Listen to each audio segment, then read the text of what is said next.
اب دیکھیے جو علامات قیامت احادیث میں آئی وہ میں آج آپ کو سنا رہا ہوں. ان کو 2 حصوں میں تقسیم کیا جاتا ہے، علامات صغریٰ، علامات کبریٰ. چھوٹی نشانیاں جو درجہ بدرجہ درجہ بدرجہ درجہ بدرجہ حاضر سامنے آئے. ایک ہے بالکل قیامت سے متصل قبل بڑے جو خرق عادت واقعات ہوں گے وہ آئیں گے. اچھا، پہلی چیز کے سلسلے میں حضرت انس رضی اللہ تعالیٰ عنہ سے یہ مروی ہے اور یہ حدیث متفق علیہ ہے. پہلی علامت حضور نے بیان کی قیامت کی علامات میں سے. اب میں لفظ قیامت اسی معنی میں بول رہا ہوں جس میں کہ ہم عام طور پر بولتے ہیں. آپ نے فرمایا علم اٹھا لیا جائے، جہالت کا دورہ. اب یہ کون سا علم اٹھایا جائے گا؟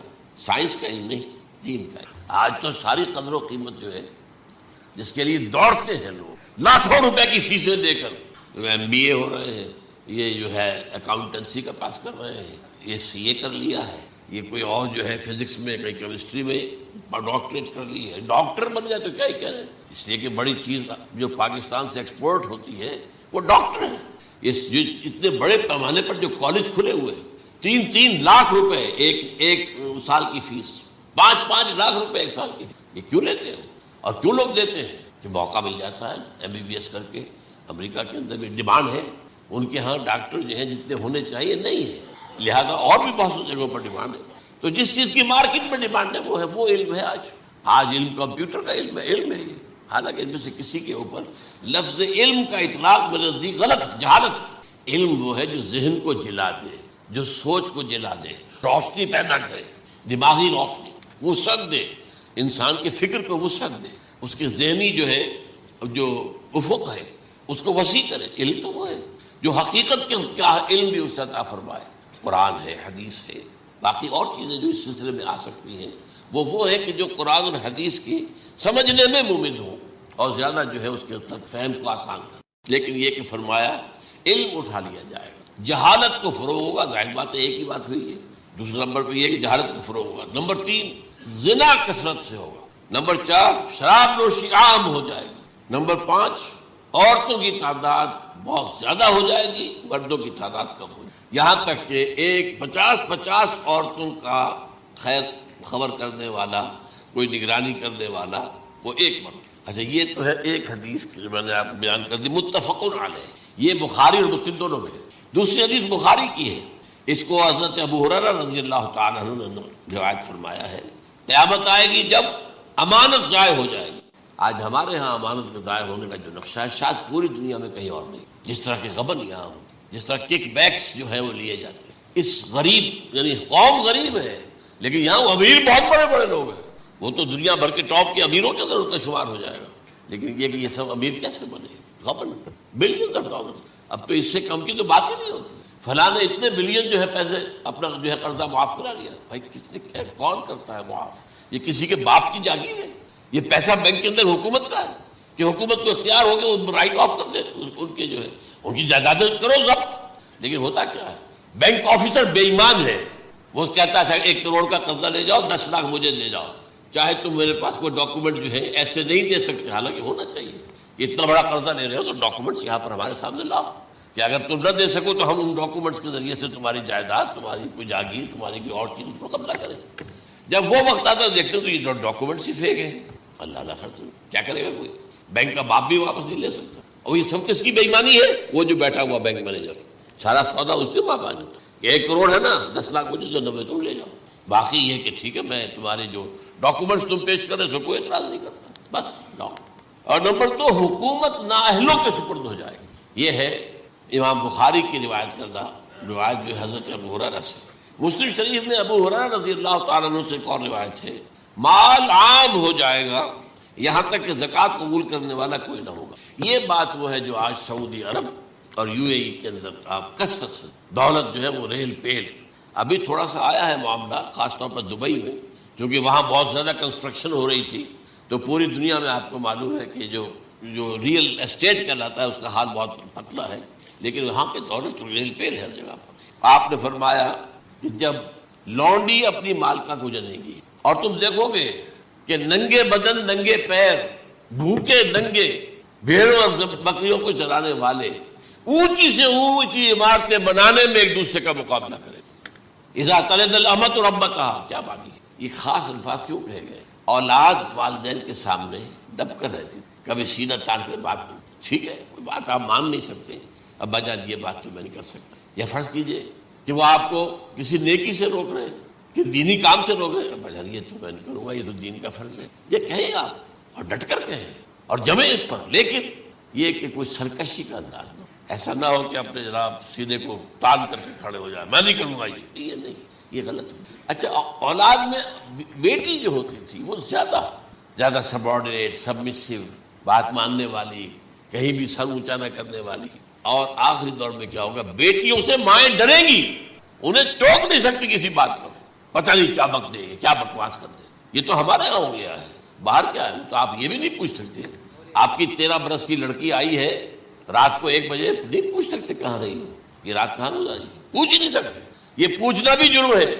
اپنے چھوٹے بچے کو آپ نے تھپڑ مار دیا، تہذیب ہے، سکھانا ہے، غلط کام کیا ہے، اس کی سرزنش ہو رہی ہے، فوراً وہ اگر ایک فون کر دے گا پولیس آئے گی، بچے کو لے جائے گی، اسے لا کر کہیں اور جو ہے ڈپازٹ کرے گی اور آپ پر مقدمہ چلے گا، آپ کو اس کی سزا بھگتنی، ظاہر بات ہے کہ پھر وہاں سرکشی کا کیا عالم ہوگا، پھر اولاد کہاں سر جھکائے گی، کس درجے میں جھکائے، اس کی تربیت عثمانی ہوئی نہیں، تو انتلدن امت و ربت رہا، گویا کہ ماں بیٹی کے نزدیک ماں جو ہے وہ ایسی ہو جائے گی جیسے لونڈی، گویا کہ لونڈی نے ایک اپنی مالکہ کو جنم دیا ہے، بیٹی مالکہ بن جائے گی اور ماں جو ہے لونڈی بن جائے گی، اور دولت کے ریل پیل کا ابھرتا دکان، یہ جو بھوکے ننگے اور مفلس، کیا حال تھا 100 برس پہلے، انہیں کھانے کو کچھ نہیں ملتا، یہ مشرقی ساحل پر تھے، یہ سوائے یہ کہ مچھلیاں پکڑ لی، اللہ اللہ خیر اللہ وہ کھا لی، یا کہیں ان کو بیچ دیا، کو بنڈی لگ گئی، بنڈی لگ جاتی تھی، اور کیا تھا، اور مغربی ساحل پہ کیا ہوتا تھا، ساری ان کی معیشت حج کے گرد گھومتی تھی، حاجی آئے ہیں خریداریاں کر رہے ہیں، اور آپ کو معلوم ہے پوری دنیا سے مال پہلے بھی پہنچتا تھا وہاں، آپ کو جو ہے ہر ملک کے ہر کونے کا پھل وہاں مل جائے گا آج بھی، اور وہاں پر یہ ہے کہ سب سے بڑی بدوؤں کے لیے سب سے بڑی بات کیا تھی، قربانی کا گوشت، اسے وہ سکھاتے تھے، سخت چمڑے کر کے کھاتے تھے، یہ ان کا حل تھا۔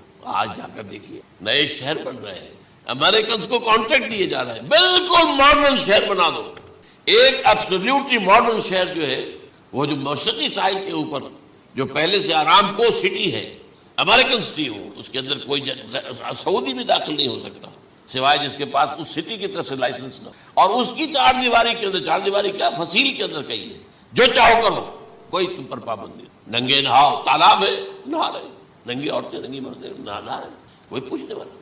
اب اسی قسم کا ایک سٹی آباد ہونا جا رہا ہے مغربی ساحل پر، جدہ اور ینبوع کے درمیان، اور اس میں اصل میں جتنی بھی دولت ہے جو پیٹرول کی ہے وہ وہیں پر رکھ لی جاتی ہے امریکہ کے اندر، تاکہ امریکہ جو ہے ایسے ایسے پروجیکٹ بنا کر جب تمہیں دے گا تو اس میں سے پیسے لے گا، وہ نہیں ملتی ان کو واپس۔ بہرحال یہ تو ایک میں نے ایک جگہ آپ سے ذکر بھی کیا تھا، دی کنفیشنز آف این اکنامک ہٹ مین، وہ کنفیشنز کی بات جو ہے اگر آپ میں سے کسی کو دلچسپی ہو تو اسے پڑھیں کہ کس طریقے سے 1973 کے آئل امبارگو کے بعد جو شاہ فیصل شہید کے زمانے میں ہوا تھا، پھر جس طریقے سے امریکہ نے ان تمام ممالک کو جکڑ لیا ہے، اس کا پورا جو پروسیس کیا تھا وہ سامنے آتا ہے۔ پر اس کے بعد آتا ہے علامات کبریٰ کا ذکر، بڑی علامتیں جو کہ بالکل خرق عادت کے انداز میں ہو، جن کا معاملہ جو ہے وہ آپ کے ناپ تول میں نہیں آ سکتا، آپ کی کیمسٹری فزکس اس کا جو ہے وہ نہیں کر سکتی، ادراک ہوگا یہ قیامت کی۔ ان میں نمبر 1 کیا ہے، ایک بہت بڑا دھواں آئے گا، پوری دنیا کو لپیٹے۔ نمبر 2 دجال کا ظہور ہوگا، جو اپنی خدائی کا دعویٰ لے کر آئے گا اور بنوائے گا، اس کے ہاتھ میں ہو جائیں گے، قبضے میں ہو جائیں گے سارے ذرائع پیداوار کے، اس کی طرف بھی پہلا قدم اٹھ چکا ہو، ٹرپس کے نام سے معاہدہ ہو چکا ہے، کوئی ملک اپنا بیج پیدا نہیں کر سکتا، یہ بیج ہم نے ڈیولپ کیے ہیں، ان کے ڈیولپمنٹ سے پہلے تم 1 ایکڑ سے کتنی گندم لیتے تھے، آج کتنی لے رہے ہیں، کس بنا پر؟ جینیٹکس کا جو کام ہم نے کیا ہے اس کی بنا پر ہو رہا، ہاں تو ہمارا حق ہے، اس کی رائلٹی ہمارے پاس آنی چاہیے، لہذا صرف ان اداروں سے، ملٹی نیشنل سے خریدا جائے گا بیج، اور بیج بھی وہ دیں گے وہ کہ جس سے جو فصل اگے گی وہ بیج نہیں لا سکتی، وہ بیج کا کام نہیں کر سکتی۔ جیسے آپ کو معلوم ہے کہ آپ کے یہاں جو گوشت کھایا جاتا ہے مرغے کا، تو مرغا وہ جو ہے اس میں مرغا ہو یا مرغی ہو، اس کے اندر کوئی وہ کیفیت ہی نہیں ہے، ان کے انڈے جو ہے ان سے آپ بچے حاصل نہیں کر سکتے، ہے تو انڈا، دیکھنے کو تو انڈا ہے لیکن وہ بنڈا جو ہے اس سے بچہ تو نہیں حاصل کر سکتے۔ ایسے ہی وہ گندم کا بیج دیں گے، نظر آئے گی گندم، لیکن اس کے اندر وہ صلاحیت نہیں ہے کہ اس سے جو فصل اگے گی اس کا نتیجہ جو ہے وہ بھی آپ لے سکتے. یہ ہونا ہے, اللہ جانے, قدم اٹھ رہے ہیں ادھر. پھر یہ ہے کہ دابۃ الارض, زمین سے ایک حیوان نمودار ہوگا, زمین شق ہوگی. ابھی میں کہہ رہا ہوں خرق عادت ہے, یہ چیزیں وہ نہیں ہیں جو ہماری کسی حساب کتاب میں جو باتیں پہلے آئی ہیں وہ تو حساب کتاب میں آ رہی ہیں, ساری سمجھ میں آ رہی ہیں, ساری چیزیں مشاہدہ ان کا ہو رہا ہے. لیکن یہ ہے کہ دابۃ الارض, یہ کہتے ہیں کہ کوہ صفا, اس میں تو نہیں ہے حدیث میں, کوہ صفا پھٹے گا اور اس میں سے ایک حیوان دابہ وہ ظاہر ہوگا. تو اسی لیے فرمایا ہے وَإِذَا وَقَعَ الْقَوْلُ عَلَيْهِمْ أَخْرَجْنَا لَهُمْ دَابَّةً مِّنَ الْأَرْضِ تُكَلِّمُهُمْ, تو ہم اندر سے پیٹ کے چیر کر زمین کے پیٹ کو ایک حیوان کو برآمد کریں گے جو انسانوں سے بات کرے گا, گفتگو کرے گا. نمبر 4 طلوع الشمس من المغرب, یہ بھی خرق عادت. سورج تو طلوع ہوتا ہے مشرق سے, غروب ہوتا ہے مغرب میں, لیکن اس وقت معاملہ الٹا ہو جائے. یعنی جو کائنات کے اندر جو گڑبڑ ہوگی کچھ سمجھ میں بات آتی ہے کہ یہ معاملہ جو ہے یہ تو اس پورے سولر سسٹم کو اگر بدل دیتے ہیں تو مشرق مغرب ہو جانا, مغرب مشرق ہو جانا, سمجھ میں آنے والی بات. اس کے بعد ہے عیسیٰ ابن مریم کا نزول, جس کے بارے میں آج میں نے گفتگو. یہ نزول ہونا ہے, یہ علامات قیامت میں سے حضور نے بیان فرمایا ہے, اور قرآن مجید کی جو اصطلاحات ہیں اس کے حوالے سے میں نص قطعی جو ہے وہ میں آپ کے سامنے رکھ چکا. پھر یاجوج ماجوج کا ایک معاملہ ہے, یہ میں ابھی اس وقت زیادہ اس پر بات نہیں کر سکتا. حضرت عیسیٰ علیہ السلام کے نزول کے بعد 2 کام ہو گئے. یہودیوں کا قلع قما ختم, تمام یہود, ایک کام تو یہ ہونا. اور نمبر 2 عیسائیت کا ختم ہو جانا. عیسائیت کی نفی کر دیں گے, بھائی تم مجھے خدا کا بیٹا بنائے بیٹھے ہو, میں تم خدا کا بیٹا نہیں ہوں, میں تو اس کا بندہ ہوں, رسول. میں نے تم سے کب کہا تھا کہ مجھے خدا کا بیٹا بناؤ. نمبر 2 یہ کہ وہ خنزیر کو قتل کر دیں گے, یعنی یہ تم نے خنزیر کب سے کھانا شروع کر دیا, میں تو تم کو نکاح اجازت دے کر گیا تھا, یہ تو شریعت موسوی میں حرام تھا اور میں کہہ کر گیا تھا کہ یہی شریعت تم پر لاگو رہے گی. ہاؤ کم, تم نے کیسے یہ. آج بھی بہت سے رومن کیتھولکس جو ہے وہ سور نہیں کھاتے, وہ اس میں ہے ان کے اندر کچھ نہ کچھ بات جو ہے جو حضرت عیسیٰ کی تعلیمات کا کچھ اثر ان کے ہاں ہے. اس کے بعد یہ ہے کہ یاجوج ماجوج, جیسے میں بتا رہا تھا آپ کو کہ جب عیسائیت بھی ختم ہو گئی, یہود ویسے ختم ہو گئے, استیصال ہو گیا, جڑ کٹ گئی. اب عیسائیت گویا کہ اسلام میں ضم ہو گئی, عیسائیت مذہب ختم, یہودی خود ختم. اب یہ طاقت کتنی ہو جائے گی, تقریباً 2/3 نہیں آ گئی. تمام اب عیسائی 2 ارب کے قریب ہیں, 1 ارب 90 لاکھ ہو گئے, 90 کروڑ ہو گئے. مسلمان بھی 1 کروڑ 50-60 لاکھ ہیں, دونوں کو جوڑ لیجیے کتنے ہو گئے, 6 ارب کل آبادی ہے.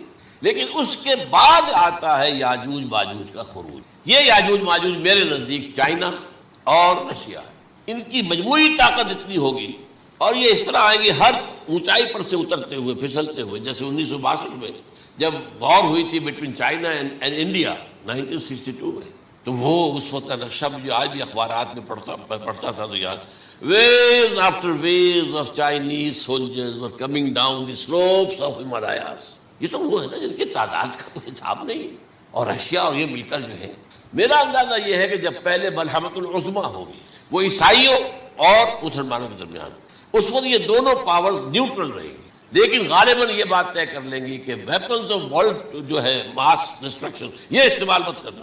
اگر یہ ویپنز آف ماس ڈسٹرکشن استعمال کرو گے تو ہم میدان میں آ جائیں گے. اس میں وہ جنگ جب ہو چکے گی, پھر حضرت عیسیٰ کو فتح حاصل ہو جائے گی, اور پھر یہ کہ یہودیت ختم ہو جائے گی, عیسائیت بطور مذہب ختم ہو کر اسلام میں ضم ہو جائے گا.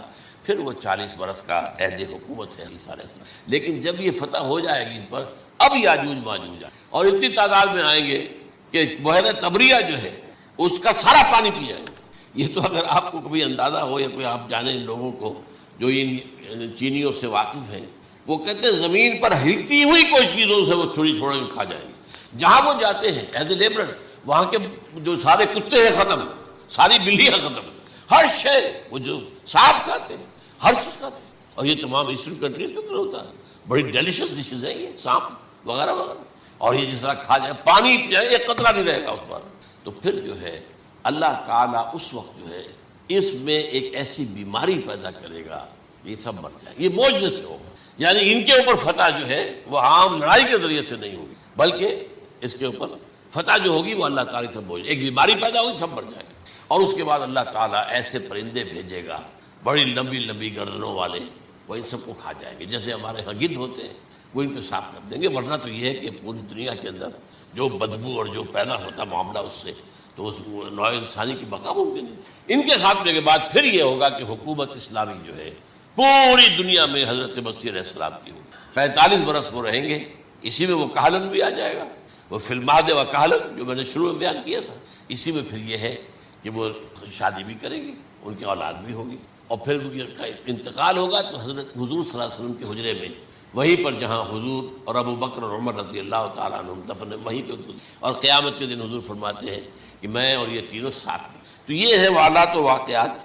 بہرحال اس میں یہ ہے کہ یہ نوٹ کر لیجئے کہ جہاں تک ہمارے ہاں آج کل کا معاملہ ہے، میرے نزدیک میں یہ کہنے پر مجبور ہوں، جو رفع و نزول مسیح کو نہیں مانتا وہ کم سے کم منکر حدیث ضرور ہے، میں اس سے کم کا فتویٰ نہیں دے سکتا۔ اب یہ ہے کہ جو لوگ مہدی کو نہیں مانتے ان کا معاملہ میں مختلف سمجھتا ہوں، چند منٹ لے رہا ہوں آپ کے، اس لیے کہ ان کی حدیثیں صحیح ہیں میں نہیں ہیں، بخاری مسلم میں نہیں ہیں، اور یہ کہ بہرحال ان کا معاملہ جو ہے وہ ایسا نہیں ہے حضرت عیسیٰ کا، حضرت عیسیٰ کے آنے کا جو کچھ ہوگا وہ تو میں نے آپ کے سامنے بیان کر دیا، لیکن یہ ہے کہ حضرت مہدی ہمارے نزدیک اس میں خرق عادت کوئی ہے ہی نہیں، جیسے ہر صدی کے مجدد ہوتے ہیں، آخری صدی کے مجدد وہ ہوں گے، اور میرے نزدیک یہی آخری صدی ہے، اور اسی میں حضرت مہدی کا ظہور ہو جانا۔ سعودی عرب میں کوئی خانہ جنگی ہوگی کسی بادشاہ کے انتقال پر، اور پھر اس وقت یہ ظاہر ہوں گے، اس وقت ملک کے حالات کو سنبھالنے کے لیے لوگ ان کو زبردستی نکالیں گے، چھپے ہوئے ہوں گے ایک گھر میں۔ یہ حضرت ام سلمہ رضی اللہ تعالیٰ عنہ کی روایت ہے کہ ایک بادشاہ کے انتقال پر یہ خانہ جنگی ہو جائے گی، اور ایک شخص مدینے سے بھاگ کر مکے میں چھپ جائے گا۔ یہ تو ہے ان کے الفاظ، میں توجیہ کر رہا ہوں، یہ لوگ ان کی طرف دیکھ رہے ہوں گے کہ یہ جو وقت آیا ہے فتنے کا ہماری قوم پر، ہمارے ملک پر، تو ان کی شخصیت ایسی ہے کہ یہ بیچ میں آئیں، صلح صفائی کرائیں، اور وہ جو ہے اس ذمہ داری سے بچ کر بھاگیں گے اور جا کر مکے میں چھپ جائیں گے، پھر لوگ انہیں تلاش کر کے نکالیں گے اور زبردستی ان کے ہاتھ میں بیعت کریں گے، ورنہ وہ اتنے بڑے منصب کو۔ اور پھر یہ بھی ہے، ایک حدیث میں آتا ہے یصلح فی لیلۃ واحدہ، ایک رات میں ان کی مکمل اصلاح کر دے گا، یعنی اگر کوئی تھوڑا بہت نقص اور عیب کوئی ہوا بھی، کوئی کمی کوتاہی ہوئی بھی، تو اللہ تعالیٰ ایک رات میں اصلاح کروا دے گا۔ لیکن ہمارے نزدیک اس قدر کوئی خرق عادت ہے ہی نہیں، البتہ جو کہتے ہیں اہل تشیع وہ خرق عادت ہے کہ ان کے 12ویں امام جو ہے وہ بچپن ہی کے اندر اس خوف سے کہ جو بنو عباس بادشاہ ہیں وہ ان کو قتل کر دیں گے، تو وہ ایک غار میں چھپا دیے گئے، اب وہ 1200 برس سے اس غار کے اندر چھپے ہوئے، اور اس کے بعد وہ ظاہر ہوگی، وہ امام مہدی ہو۔ اس میں خرق عادت ہے، لیکن میں یہ کہتا ہوں کہ محض خرق عادت کی بنیاد پر ہم اس کی نفی نہیں کریں گے۔ کیوں؟ کیا ہم یہ نہیں مانتے کہ اصحاب کہف 300 برس تک سوئے رہے؟ یہ کیا عام بات ہے؟ حضرت عزیر علیہ السلام اللہ نے انہیں موت دی، موت، اور 100 برس کے بعد زندہ کر کے اٹھا لیا۔